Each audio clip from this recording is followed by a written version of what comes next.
Hi guys, welcome to my YouTube channel. और आज इस वीडियो में मैं आपको सिखाने वाला हूं लॉयर या एडवोकेट कंसल्टेंसी के लिए आईटीआर फाइलिंग कैसे करें। तो ये वीडियो बहुत ज़्यादा इंपॉर्टेंट होने वाली है, बने रही इस वीडियो के साथ। और यदि अभी तक आपने मेरा यूट्यूब चैनल सब्सक्राइब नहीं किया है तो कर लीजिए ऐसी बेनिफिशियल वीडियोज़ के लिए। और गाइस, आप हमारे एक्सपर्ट से भी आईटीआर फाइलिंग करा सकते हैं दिए हुए नंबर पर कॉन्टैक्ट करके। तो गाइस चलते हैं, वीडियो को स्टार्ट करते हैं। तो सबसे पहले आपको अपनी आईडी को रजिस्टर्ड करना है। आईडी रजिस्टर्ड कैसे करनी है मैंने ऑलरेडी वीडियो बना रखी है, जिसका लिंक आपको एंड स्क्रीन या आई बटन में मिल जाएगा। ठीक है, जैसे ही आप लॉगिन करेंगे, लॉगिन करने के बाद आप आ जाएंगे होम पेज पर। तो आपको जाना है फाइल नाउ के ऑप्शन पर जो आप देख रहे हैं, इस पर क्लिक करना है। यदि आपके होम पेज पर ये यहाँ पर शो नहीं होता है तो आपको जाना है ई फाइल में, फिर इनकम टैक्स रिटर्न्स, फिर फाइल इनकम टैक्स रिटर्न। इस पर जैसे ही क्लिक करेंगे तो जो आईटीआर फाइलिंग का प्रोसेस है वो स्टार्ट हो जाएगा। तो हमारे होम पेज पर शो हो रहा है फाइल नाउ का ऑप्शन, तो इस पर क्लिक करेंगे। फिर उसके बाद सिलेक्ट असेसमेंट ईयर, जो कि करंट असेसमेंट ईयर है 2024 एंड 2025। अब उसके बाद सिलेक्ट मोड ऑफ फाइलिंग। तो दो तरह से आईटीआर फाइलिंग होती है, ऑफलाइन यानी कि डेस्कटॉप यूटिलिटी से, और पहला है ऑनलाइन। तो आज का हमारा जो टॉपिक है वो है ऑनलाइन। फिर कंटिन्यू पर क्लिक करेंगे, फिर उसके बाद स्टार्ट न्यू फाइलिंग पर क्लिक करेंगे।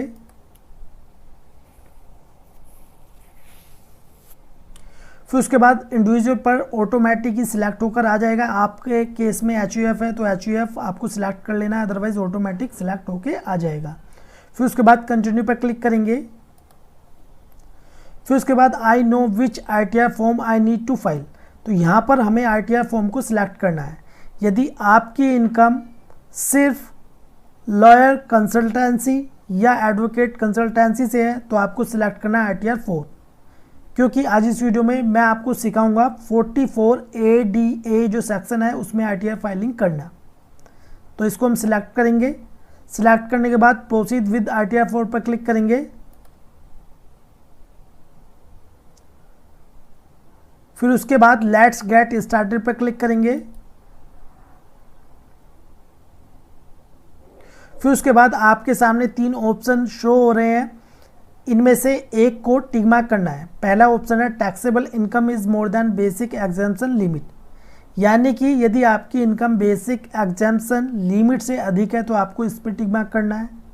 सेकंड वाला ऑप्शन आप इसको केयरफुली रीड कर लें, यदि आपके केस में है तो आप इसे टिक मार्क कर सकते हैं। अब इसमें तीसरा ऑप्शन भी दिया हुआ है अदर्स, तो आप अदर्स भी यहाँ पर सिलेक्ट कर सकते हैं। तो हम यहाँ पर अपने अकॉर्डिंग सिलेक्ट करते हैं अदर्स। फिर कंटिन्यू पर क्लिक करेंगे। फिर उसके बाद पर्सनल इन्फॉर्मेशन, इस पर क्लिक करेंगे। तो इसमें ऊपर की तरफ पर्सनल इन्फॉर्मेशन है। अब यहाँ से हम आईटीआर फॉर्म को स्टार्ट करेंगे। नेचर ऑफ एम्प्लॉयमेंट, यदि आप एक सैलरीड पर्सन है, ठीक है, तो इसमें उसके लिए ऑप्शन दिए गए हैं। सेंट्रल गवर्नमेंट है तो सेंट्रल गवर्नमेंट, स्टेट गवर्नमेंट है तो स्टेट गवर्नमेंट, पीएसयू, पेंशनर्स और अदर्स। यदि आपके केस में सैलरी नहीं है तो आप इसे नोट एप्लीकेबल पर टिक मार्क कर सकते हैं। अब इसे ओके पर क्लिक करेंगे। अब उसके बाद filed under section 139(1) return filed on और बिफोर ड्यू डेट, यदि आप अपनी आईटीआर को ड्यू डेट से पहले आईटीआर फाइल करते हैं तो ऑटोमेटिक यहाँ पर सिलेक्ट होके आ जाएगा। यदि आप ब्लेटेड रिटर्न फाइल करते हैं तो यहाँ पर टिक मार्क होके आ जाएगा। यदि आप रिवाइज्ड करते हैं तो यहाँ पर टिक मार्क होके आ जाएगा। इसके अलावा इसमें आफ्टर कंटिन्यूएशन ऑफ डिले भी दिया हुआ है। अब नीचे आएंगे। नीचे आने के बाद अब ये वाला जो पोर्शन है ये है न्यू रिजिम और ओल्ड रिजिम में जाने के लिए। ठीक है, तो असेसमेंट ईयर 24-25 जिसके लिए हम आईटीआर फाइलिंग कर रहे हैं, तो उसमें न्यू रिजिम में ही ऑटो सेलेक्ट होकर आ रहा है। ठीक है, यदि आपको लगता है आपकी इन्वेस्टमेंट ज़्यादा है और आपका जो टैक्स है वो ओल्ड रिजिम में कम कैलकुलेट होगा, ठीक है, तो आप अपने अकॉर्डिंग देख सकते हैं। लेकिन ओल्ड रिजिम में जाने के लिए आपको फाइल करना होगा फॉर्म 10IEA। ठीक है, तभी आप ओल्ड रिजिम में जा सकते हैं या ओल्ड रिजिम को ऑप्ट कर सकते हैं। तो फॉर्म 10IEA फाइल करने के बाद आपको डेट ऑफ फाइलिंग इसकी यहाँ पर ऐड करनी होगी और एक्नॉलेजमेंट नंबर फॉर्म 10IEA का यहाँ पर आपको ऐड करना होगा। अब नीचे आ जाएंगे अब उसके बाद whether this return is being filed by a representative SEC, इसको नो पर हम टिक मार्क कर देंगे। अब नीचे आएंगे, अब यहाँ पर है हमारा बैंक अकाउंट नंबर, ठीक है। तो आपको बैंक अकाउंट नंबर वो ऐड करना है जो कि आपका प्री वैलिडेटेड हो, यानी कि आपके अकाउंट नंबर में पैन नंबर लिंक होना चाहिए, अदरवाइज आप आरटीआर फाइलिंग नहीं कर पाएंगे। अब इसे कंफर्म पर क्लिक करेंगे। उसके बाद ग्रॉस टोटल इनकम, इस पर क्लिक करेंगे। अब इसके बाद gross total income salary exemption, ये है सैलरी के केस में, तो हमारे केस में सैलरी नहीं है, तो हम नीचे आएंगे और कंटिन्यू पर क्लिक करेंगे। अब उसके बाद इनकम फ्रॉम सैलरी, ठीक है, आपके केस में यदि सैलरी होगी तो आपको यहाँ पर एडिट करके ऐड कर देनी है सैलरी को। फिर नीचे आएंगे, यदि आपकी इनकम है इनकम फ्रॉम हाउस प्रॉपर्टी से भी, तो आप यहाँ पर ऐड करेंगे। और इनकम फ्रॉम बिजनेस और प्रोफेशन, तो एडवोकेट और लॉयर क्या होता है, बिजनेस तो होता नहीं है, क्योंकि बिजनेस में क्या गुड्स की सेल परचेज होती है, लेकिन ये है हमारा प्रोफेशन, ठीक है। तो ऐड डिटेल्स पर क्लिक करेंगे। तो पहला है यहाँ पर बिजनेस, फिर प्रोफेशन और गुड्स कैरिज, तो हमारे केस में क्या है प्रोफेशन, इस पर क्लिक करेंगे। फिर यहाँ पर नेम ऑफ बिजनेस, यदि बिजनेस का नाम है तो इसमें डाल देंगे, जैसे कि हम इसमें डाल देते हैं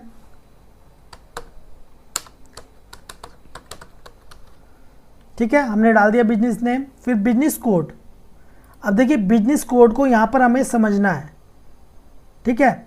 तो बिजनेस कोड में देखिए एक तो यहाँ पर है लीगल प्रोफेशन, ठीक है, और एक है यहाँ पर accounting book keeping and auditing profession, ठीक है, और एक है टैक्स कंसल्टेंसी। यदि आपका लीगल प्रोफेशन है, ठीक है, तो आपको ये सिलेक्ट करना है। यदि आपका accounting book keeping and auditing profession है तो ये सिलेक्ट करना है, ठीक है। यदि आप एक टैक्स कंसल्टेंट है, ये सिलेक्ट करना है। तो आप मुझे कमेंट बॉक्स में कमेंट करके बताइए आपका इससे रिलेटेड कौन सा प्रोफेशन है, ठीक है। तो हमारे केस में है लीगल प्रोफेशन, तो आपको इसमें बिजनेस कोड को अपने अकॉर्डिंग सिलेक्ट कर लेना है, ठीक है। फिर उसके बाद ऐड पर क्लिक करेंगे। अब उसके बाद देखिए इसमें यदि आपकी रिसिप्ट बैंक से है तो आपको इसमें डालना है, कैश में है तो इसमें डालना है, ठीक है, अमाउंट को। तो हमारी है इसमें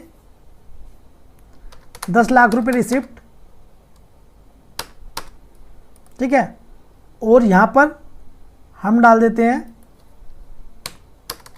5 लाख रुपए नेट प्रॉफिट, क्योंकि सेक्शन 44 एडीए में हम इनकम को 50% से कम शो नहीं कर सकते, ज़्यादा कर सकते हैं, ठीक है। ऐड पर क्लिक करेंगे।